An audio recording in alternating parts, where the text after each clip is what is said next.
आजकल जो लेकर घूमते हैं ना गोपाल जी को, ये सही नहीं है।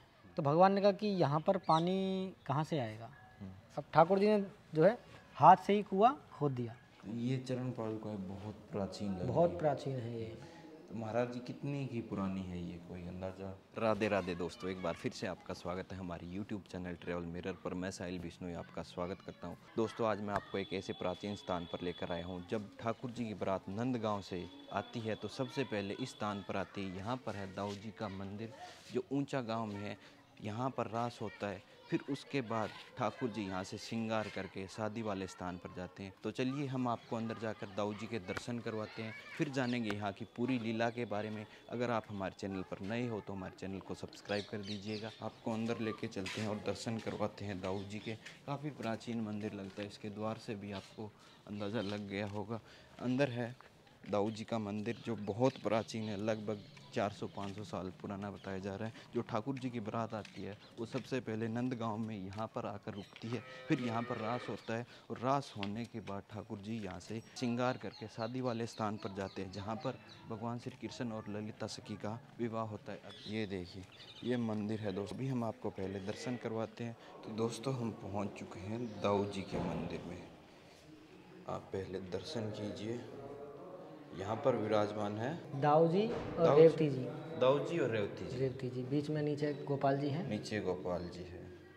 अभी जानेंगे यहाँ की लीला के बारे में, क्या लीला रही थी। तो महाराज जी हमारे साथ में जुड़े हुए हैं। तो महाराज जी यहाँ की क्या लीला है, आप हमको बताइए। प्रभु जो आप दर्शन कर रहे हो ये जो हैं बीच में ठाकुर जी हैं, दाऊ जी हैं और रेवती माता हैं। तो ठाकुर जी से जो बड़े हैं बलराम जी हैं, हमारे दाऊ जी हैं। तो ठाकुर जी की जब बारात आती है नंदगांव से वामन द्वादशी के दिन, तो यहीं इसी मंदिर में आती है।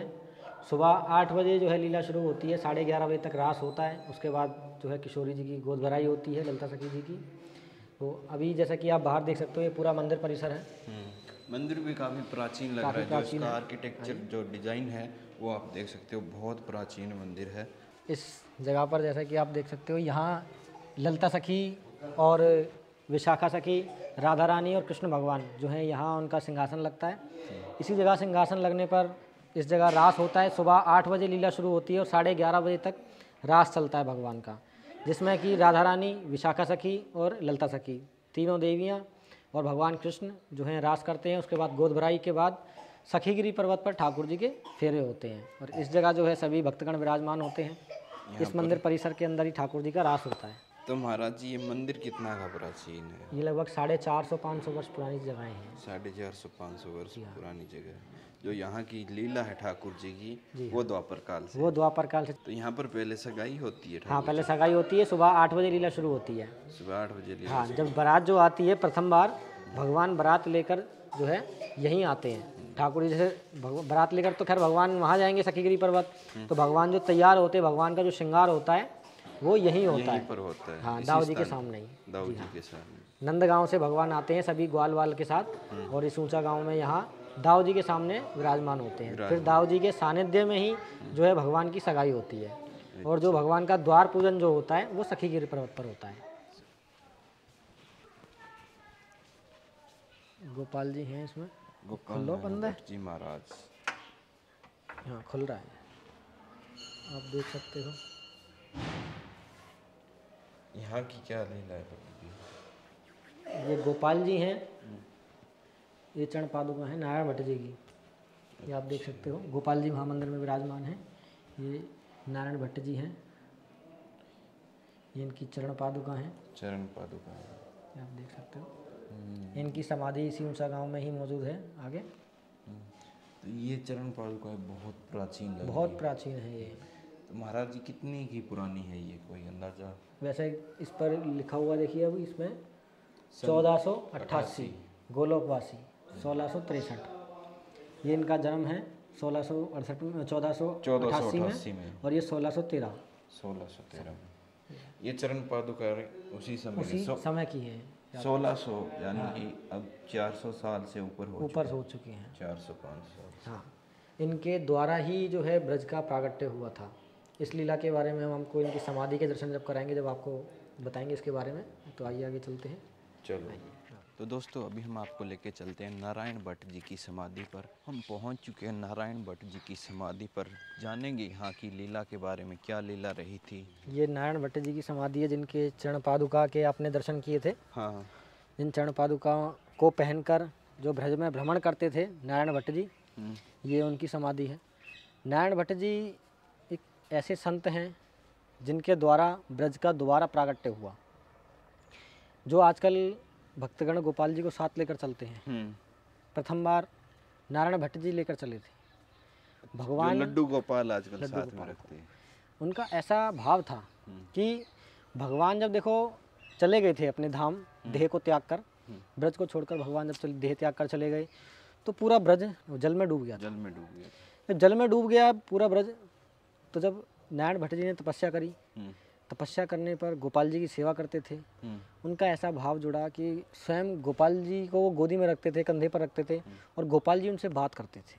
अच्छा। भगवान स्वयं नारायण भट्ट जी से बात करते थे। तो अब जैसे जैसे वो ब्रज में भ्रमण करते थे, तो गोपाल जी ने स्वयं नारायण भट्ट जी को बताया कि इस जगह पर ये लीला हुई, इस जगह पर ये लीला हुई। उसके आधार पर आज ये सभी मंदिर जो है, जितने मंदिर है, कुंड है, सरोवर सब खड़े हुए हैं, सरोवर हैं, उसके आधार पर बने हुए हैं। क्योंकि भगवान के जाने के बाद सब जल में डूब गया था। और देखो ये जो भाव हमें नारायण भट्ट जी का जो जीवन है, ये हमें सिखाता है कि भक्ति कैसे करनी चाहिए। आजकल जो लेकर घूमते हैं ना गोपाल जी को, ये सही नहीं है। मनुष्य खाली एक दिखावे के चक्कर में कि मैं एक ऐसा भगत हूँ, मैं एक ऐसा भगत हूँ, इतना भक्ति जो है वो दिखाने के लिए नहीं होती है, अपने हृदय में विराजमान होती है, अपने हृदय से होती है। भगवान के जब आप दर्शन करते हो मंदिर के अंदर, तो आपने देखा होगा कि भगवान कभी चरण पादुका पहनते हुए नहीं दिखेंगे। किसी भी विग्रह को आप देखोगे तो नंगे पैर मिलेंगे। वो इसलिए होते हैं कि जैसे हम मंदिर में जा रहे हैं दर्शन के लिए, ऐसे ही हमारा जो हृदय है भगवान के लिए मंदिर है। भगवान अपने मंदिर में, अपने घर में भगवान नंगे पाँव आते हैं, इस हृदय में भगवान विराजमान होते हैं नंगे पाँव। तो उस चीज़ को पब्लिक नहीं समझती है। हम चप्पल पहनकर ठाकुर जी को साथ लेकर चल रहे हैं। जब नारायण भट्ट जी थे तो नंगे पैर चलते थे, घर बार संसार सब छोड़ दिया उनके लिए। मैं ठाकुर जी का, ठाकुर जी मेरे, ठाकुर जी मेरे, उस भाव से लेकर चलो अगर चलना ही है तो। अब ऐसे लेकर नीचे लेकर चलते हैं साथ में, तो वो सामान नहीं है। विग्रह कोई भी हो, चाहे ठाकुर जी का हो, राधा रानी का हो, या अन्य किसी उनके गुरु का हो, तो उनको हमेशा गोदी में रखा जाए या कंधे पर रखा जाए, नाभि से अर्थात ऊपर रखा जाए। नाभि से ऊपर, नाभि से नीचे का हिस्सा पवित्र कहलाता है। तो ठाकुर जी को अगर आप लेकर चल रहे हो तो गोदी में लेकर चलो। तो यही भक्ति की एक पहचान है कि संतों के द्वारा एक दोहा जैसे कहा गया कि 4 मिले 64 खिले 20 रहे कर जोड़, ये भक्त की पहचान होती है। 4 मिले अर्थात 2 नैन हमारे 2 आपके, और 64 खिले 32 हमारे 32 आपके, और 20 रहे कर जोड़, 10 मेरे और 10 आपके हैं। तो ये भक्त की पहचान है। भक्त जब भी मिलेगा आंखों में आंखें डाल के मुस्कुराता हुआ, हाथ जोड़ता हुआ, ये भक्त की पहचान है। आजकल ये जो हेलो हेलो करते हैं, ये करते हैं, ये भक्त नहीं है, ये सांसारिक कार्यक्रम है। तो अभी महाराज जी और कौन सा स्थान है? इसके बाद एक अभी जो लीला है नारायण भट्ट जी की, वो तो यहाँ समाप्त होती है इनके दर्शन के साथ। और आगे अब आपको त्रिवेणी कूप के दर्शन होंगे, जहाँ त्रिवेणी कूप पर ठाकुर जी के हाथ से जो है कुआं खोदा हुआ है। जो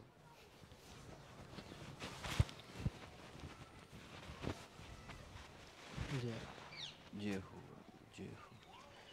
तो महाराज जी इस स्थान की लीला का देखिए, ये जो आप कुआं देख रहे हो, ये स्वयं ठाकुर जी के समय से ही है, स्वयं ठाकुर जी के हाथ से बना हुआ है ये कुआं। जी हाँ, ठाकुर जी ने ही प्रथम बार इस जगह पर जल निकाला था। अच्छा। इसे कहा जाता है त्रिवेणी कूप। त्रिवेणी कूप। कूप जो है शब्द है, इस कुएं को जैसे पर्यायवाची होता है, तो कुएं को कूप कहा जाता है। अच्छा। ब्रज भाषा में। तो ये जो है इसे त्रिवेणी कूप इसलिए कहा जाता है कि जैसा कि आप आसपास देख सकते हो, ये जंगल तरीके का एरिया है, जंगली है, खेत है आसपास। तो खेत अब बने हैं, तो सभी सखियाँ जैसा कि सखेगिरी पर्वत पर खेलती थी, और सामने जो है ललिता जी का मंदिर है, ललिता जी का तो मंदिर है। वहाँ से खेलते खेलते जब जैसे बच्चे खेलते हैं और एक जगह बैठ जाते हैं थक कर, तो इसी प्रकार से सभी सखियाँ यहाँ विराजमान हुई, यहाँ रुकी हैं। तो ललिता सखी को, अन्य सखियों को, राधा रानी को प्यास लगी, तो भगवान से कहा कि श्याम सुंदर, हमें प्यास लगी है, कुछ भोजन का या कुछ पानी की व्यवस्था करो हमारे लिए। तो भगवान ने कहा कि यहाँ पर पानी कहाँ से आएगा। अब ठाकुर जी ने जो है हाथ से ही कुआं खोद दिया, हाथ से ही पानी निकाल दिया उस समय धरती में से। तो उसमें तीनों जो है नदियों का मिलन हुआ, गंगा जमुना सरस्वती करके जो है तीनों नदियों का मिलन इसमें। मिलन हुआ। और अभी इसमें सुविधा के लिए जो है, ताकि देखो भीड़ बहुत आती है यहाँ दर्शन के लिए, तो कोई दिक्कत परेशानी ना हो, इसलिए जाल डालकर यहाँ पर ये हेड पंप लगा दिया है। हैंड पंप लगा, अब इसमें पानी आएगा, देखिएगा ये पानी आ गया। पानी आ गया और ये और इसको आप देख सकते हो, आज भी साफ पानी है, साफ एकदम पानी है। निर्मल है। निर्मल है एकदम। ये देखिए, साफ देख सकते हैं पानी। नहीं, एकदम। तो इसमें महाराज जी पानी कभी ख़त्म नहीं होता? नहीं, कभी ख़त्म नहीं होता पानी इसमें, हम्म, यही इसकी खास बात है। हम्म, एकदम साफ़ पानी रहता है, कभी भी आप देख सकते हो, पूरे साल में कभी भी आप आओ, किसी भी मौसम में पानी एकदम साफ़ रहता है। और बल्कि इसका तो ये फ़ायदा है कि जैसे कि धरती का पानी है, तो सर्दियों में गर्म निकलता है, गर्मियों में ठंडा निकलता है, इस प्रकार से। तो महाराज जी इसकी गहराई कितनी है आपको? गहराई का तो कोई पता नहीं है कितना गहरा है, इस बात का कोई अंदाज़ा नहीं है। कोई अंदाजा नहीं कोई है। अंदाज़ा नहीं है। ये भगवान श्री कृष्ण ने अपने हाथों से अपने खोद, हाथ से, भगवान के स्वयं हाथ से बना हुआ कुआं हाथ से है। बना हुआ। आज भी ये लीला जो है प्रदर्शित है, आप स्वयं देख सकते हो इस चीज़ को। ये लीला है। फिर सखियों को और राधा रानी को पानी पिलाया। स्वयं किशोरी जी ने इससे पानी पिया, सभी सखियों ने इसी कुएं से पानी पिया है। ऐसा कहा जाता है कि इस जगह पर स्वयं प्रयागराज भी आए थे, अच्छा। इसके जल से स्नान किया प्रयागराज जी ने। हम्म, तो हमारे शरीर से कुछ जैसे कि एलर्जी होती है आज की भाषा में, चर्म रोग जिसे कहा जाता है, तो ऐसा संतों का कहना है कि इसके स्नान से वो भी ठीक हो जाता है। तो बहुत सी लीलाएं यहाँ हुई हैं, स्वयं जिसके जल से, जिस जल को स्वयं राधा रानी ने ग्रहण किया हो, देवियों ने, सखियों ने ग्रहण किया हो, इससे पवित्र और क्या हो सकता है। और सबसे बड़ी बात, इसमें तीनों जो है नदियों का मिलन है, गंगा जमुना सरस्वती के तीनों का। और ये द्वापर काल से, द्वापर काल से है, बिल्कुल। आज भी संत इसमें स्नान करते हैं, स्नान करते हैं। हाँ, पानी पीते भी पानी हैं। पीते हैं, स्वयं भगवान के हाथ से बना हुआ है, हाथ से बना हुआ है, से बना हुआ है। इससे पवित्र और क्या इससे पवित्र और क्या हो सकता है। क्योंकि देखो ब्रज में ऐसी लीलाएं, ब्रज के अंदर बहुत सी लीलाएं ऐसी छुपी हुई हैं जहाँ तक जो है पब्लिक नहीं पहुँच पाती है। आजकल नहीं पहुँच पाते श्रद्धालु जो है। और आजकल ये सोशल मीडिया एक ऐसा ज़माना है कि जिसके ज़रिए, वीडियो के ज़रिए काफ़ी भक्तगणों को लाभ होता है और यहाँ तक भक्तगण पहुँच सकते हैं। ये बहुत अच्छा काम है। तो सभी भक्तों से हम तो ये कहेंगे कि जुड़े रहिए चैनल से, और ये बहुत बढ़िया कार्य है कि जिसके वीडियो के माध्यम से लोग यहाँ तक पहुँच सके। जो पुण्य आपको और हमें प्राप्त हो रहा है, वो पुण्य पूरी दुनिया में बँट सके। लोग जो है आस्था है, ये जो बड़े आस्था, लोग साधु संतों तक जो प्राचीनता है, इस सनातन धर्म की प्राचीनता है, लोग उसके दर्शन कर सकें, अपने धर्म को पहचान सकें, ये बहुत ज़रूरी है। तो सभी भक्तों से हम ये कहेंगे कि जितना ज़्यादा हो सके इस वीडियो को शेयर करें और आगे जो है भक्तों तक पहुँचाएँ इसको, ताकि सभी भक्तों को पता इस चीज़ का लाभ उठ सके और ब्रज के इन सभी दर्शन जगह के दर्शन हो सके, सभी को आनंद मिले, सभी को आनंद। तो महाराज जी आपका बहुत बहुत शुक्रिया, आपने हमको पूरा गांव दिखाया अपना और जो भी यहाँ की लीला है वो विस्तार से बताई, तो आपका बहुत बहुत धन्यवाद महाराज। राधे राधे। दोस्तों, आपको यहाँ की लीला कैसी लगी हमें कमेंट करके ज़रूर बताना। वीडियो अच्छी लगी हो तो लाइक कर दीजिएगा, शेयर कर दीजिएगा। अगर आपको हमारी वीडियो पसंद आ रही हो तो हमारे चैनल को सब्सक्राइब कर लीजिएगा। जल्दी मिलेंगे आपसे अगली वीडियो में, तब तक के लिए जय श्री कृष्ण।